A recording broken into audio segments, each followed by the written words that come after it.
Tiba-tiba ada orang tua beragama Sing mai kat kereta saya. Dia kata tak ada makan untuk anak isteri kat rumah. Dia kata syukur dan dia menangis keluar air mata. Dia kata dia nampak saya warak padahal dia agama Sing. Ustaz, kalau saya minta dia, yakni kafir, mendoakan kesejahteraan saya, boleh tak? Bila sebut tentang akhlak Rasulullah tu, akhlak Al-Quran, apa dia? Al-Quran tak pernah salah. Maka akhlak Nabi Muhammad juga tak pernah salah. Cantik belaka. Maka tuan-tuan, kalau kita nak jadi akhlak yang terbaik, kepribadian yang terbaik, maka sudah pasti kepribadian yang terbaik datangnya daripada Nabi Muhammad sallallahu alaihi wasallam. Jangan tengok Arabnya. Orang hari ni nak tengok peribadi, dia tengok Arab. Tuan-tuan tengok Arab, berapa banyak Arab yang teruk. Baru ni keluar dalam TikTok, driver bas halau pelancong Arab. Gerak! Gerak! Oi, marah benar tuan-tuan. Rupanya dia letakkan kaki dia atas kerusi kepala driver. Kurang hajar kata. Oi, marah benar driver bas tu. Tu Arab letak kaki atas seat, kepala seat. Kawan tu bawa bas, dia nampak kaki atas kepala ni tuan-tuan. Dia berhenti bas tepi jalan, get out. Marah nampak. Arab. Hari ni keluar lagi. Mak Arab, Pak Arab, Tok Arab, gaduh lagi. Nak tengok pada Arab, dia bukan akhlak. Tuan. Sebab tu ada orang hari ni duk berbangga dengan kearabian dia tu. Nak tengok pada kearabian dia, mampus tuan ni. Tengok pada Nabi Muhammad, bukan pada Arab dia. Daripada sudut akhlak kepribadian, kadang-kadang kita ni, orang Melayu hak tak erti cakap Arab ni, lagi baik akhlak dia. Masuk dalam masjid ni, saya tak nampak pun yang pakai seluar Hawaii. Ada sini hak masuk masjid kita yang pakai seluar Hawaii. Yang ni tracksuit, ni Nike. Yang tu apa? Ronaldo.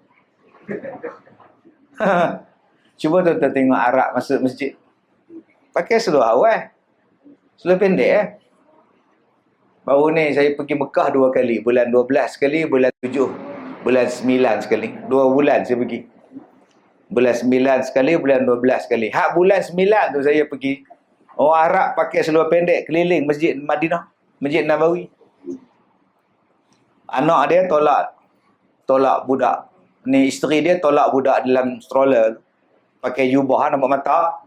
Hak suami dia pula macam dekat Langkawi. Pakai t-shirt, pakai seluar pendek. Relax. Kita nak masuk dalam Masjid Nabawi tu, beli jubah tu. Kita nak masuk dalam Masjid Nabawi tu, seluar jerut beli baru, spender beli baru, serban pun baru. Pasal apa? Nak masuk masjid. Dia ada selama rak.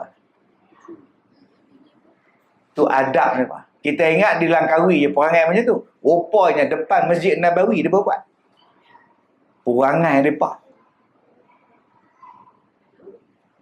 Besoknya saya pun naik kereta, kawan saya bawa saya pergi ke Badar.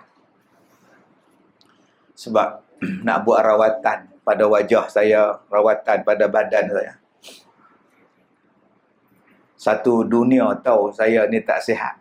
Masalah muka, masalah kulit. Kecoh satu dunia dulu. Sampai bila saya ceramah ni, kena pakai topeng.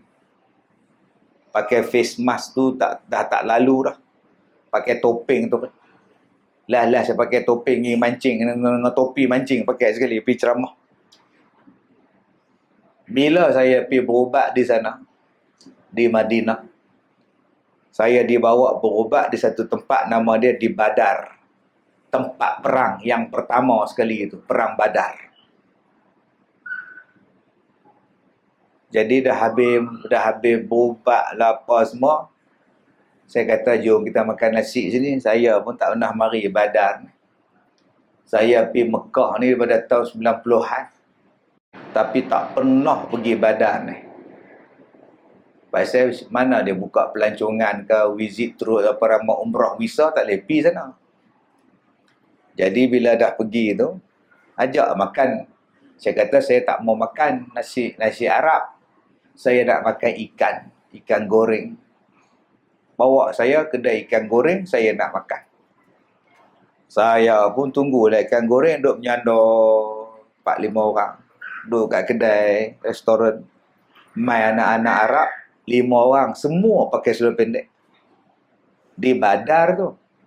Tempat Nabi berperang tu. Tempat para syuhada tu. Relax. Duk melompat-lompat.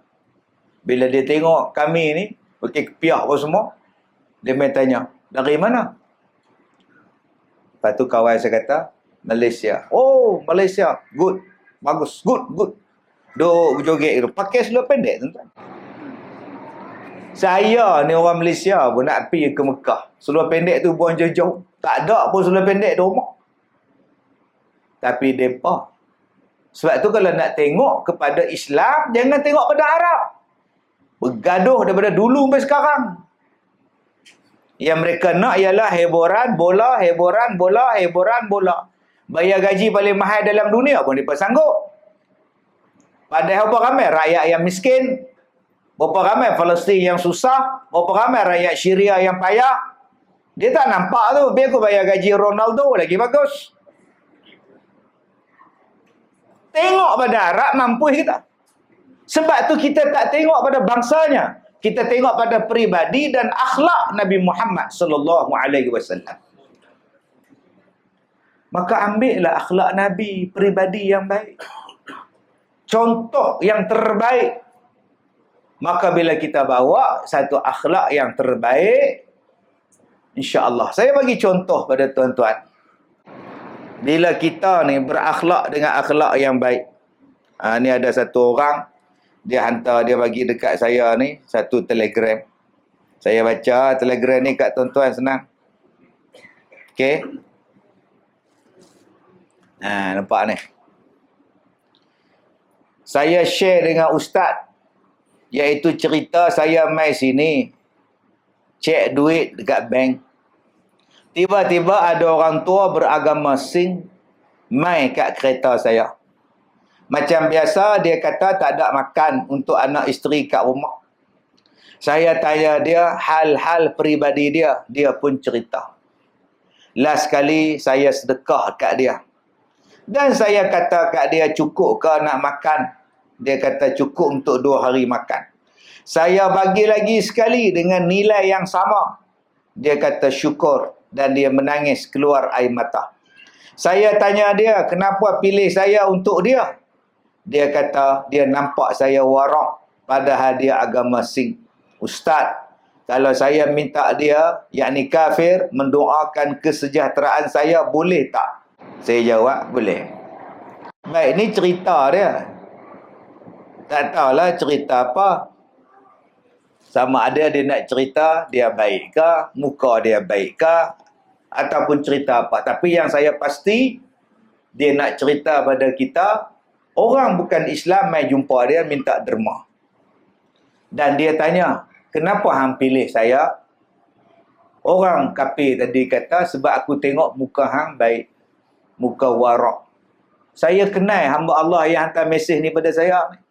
Orang dia 24 jam pakai kepiah, misai tersusun cantik, janggut tersusun kemas, bajunya bersih, jalannya perlahan, lemah lembut, cakapnya pun sopan. Maka kepribadian itu tuan-tuan menarik orang yang bukan Islam yang jumpa dia. Walaupun orang tu datang nak minta duit, tu lain cerita lah. Nak cerita bahawa kepribadian yang baik itu penting tuan-tuan. Dan contoh peribadi yang terbaik kita nampak daripada Nabi Muhammad sallallahu alaihi wasallam. Sayang tuan-tuan, yang dipertunjukkan pada kita kadang-kadang peribadi orang lain. Orang Jepun. Sikit-sikit cuba kau orang tengok Jepun. Cuba kau orang tengok Jepun. Soalan dia, hang dah pergi ke Jepun ke belum? Oh, Jepun bersih, kemas semua. Betul. kerjanya bersih, rumahnya bersih, tapi kau tak tengok macam mana kehidupan dia orang. Daripada sudut berkeluarga, keluar awal pagi, balik tengah malam. Kadang-kadang balik singgah kelab malam dulu, minum-minum, mabuk-mabuk, baru balik. Ada yang tak ada rumah, ada yang rumah sempit, kecil sebab kos sara hidup yang tinggi. Rumah mereka hak-hak bilik kita ni, ya tuan-tuan. Hanya untuk tidur saja. Mak pak tak ada, anak-anak tak mau ramai-ramai, menyusahkan. Adakah itu kepribadian Muslim yang baik? Belum, tuan-tuan. Daripada satu sudut, kebersihan dah cantik dah. Tapi daripada sudut kekeluargaan, kemasyarakatan, tak ada pula. Oh, kalau gitu kita pergi ke Amerika dah, Ustaz. Apa pula Amerika? Amerika lah bagus. Oh, mereka hidup dengan tamadun, Ustaz. Oh, gitu pula. Dah pernah pergi Amerika? Oh, pernah pergi, seronok, Ustaz. Mereka menikah tak? Oh, mereka tak menikah. Dah anak 5-6 baru menikah. Oh, gitu pula. Kita kadang-kadang duk minat pada Ronaldo, pasal dia tak ada tattoo. Tapi kita lupa dia tak menikah, anak orang ramai. Hidup pula negara Arab. Boleh pula tak menikah, duduk dalam negara Islam. Boleh pula. Hak orang lain tak boleh, pasal apa? Jangan minat satu benda menjadikan kita lupa perbuatan tak elok yang dia buat. Ini perangai kita. Satu benda hak tak elok dia buat, kita lupa pula kebaikan sejuta yang dia buat. Adakah kehidupan bebas, tak payah kahwin, maka itu dipanggil sebagai peribadi yang baik? Tak juga. Habis tu yang kau duk cari di Amerika, cari di Korea, cari di Jepun, cari di Arab, tak jumpa-jumpa. Kenapa kau tak balik kepada Nabi Muhammad? Barulah kau jumpa kehidupan orang yang berpadi yang baik. Kau nak bercakap peribadi daripada sudut apa? Sudut pakaian. Rasulullah adalah orang yang wangi. Sehinggalah peluh Rasulullah ni, tuan-tuan, lebih wangi daripada kasturi. Orang ambil peluh Rasulullah, simpan dalam botol sahabat Nabi ni, kutip peluh Nabi ni, jadi minyak wangi. Agak-agak kita kalau peluh, siapa nak tadah? Jogging 10 kilo, berpeluh dah singlet, t-shirt dah. Nak perah ni. Okey, siapa nak peluh? Tobatlah home, tak ada siapa tak. Isteri kita pun tak mau. Nabi Muhammad dia tidur tengah hari, waktu panas, datang sahabat mai kutip peluh. Terjaga Rasulullah, kamu buat apa? Saya nak ambil peluh Rasulullah, nak bagi. Nabi Muhammad punya peluh, dia jaga badan dia. Nak masuk masjid, kita hari ni mandi pun tak. Sembahyang Jumaat tak sempat nak mandi 2 kali. Tak sempat nak pakai pakaian 2 kali. Nabi kata hari Jumaat ni pakailah 2 pakaian. Satu pakaian kerja, satu lagi pakaian sembahyang. Hari ni itulah kerja, itulah sembahyang Jumaat, itulah seluar yang duduk kat kursi mamak, itulah seluar yang duduk atas kapet masjid. Nampak?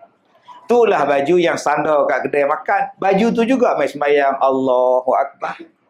Itulah seluar yang duduk atas LRT, MRT, atas e-link, semua dia duduk. Orang lain beribu-ribu duduk atas kursi tu. Seluar tu jugalah yang kau pergi sembahyang Allahu Akbar. Sebab tu Nabi kata ambil 2 pakaian. Satu pakaian kau pergi kerja. Bila kau nak sembahyang, kau ambil pakaian lain, bawa hak main khas untuk masjid. Nabi ajar bila hari Jumaat. Nabi hidup, dia ajar pada kita bagaimana nak berkeluarga. Sampai Nabi kata khairukum li ahlihi wa ana khairukum li ahli.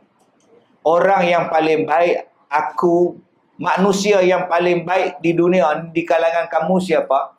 Manusia yang paling baik di kalangan kamu ialah orang yang paling baik dengan isterinya. Dan aku adalah orang yang paling baik dengan isteri aku.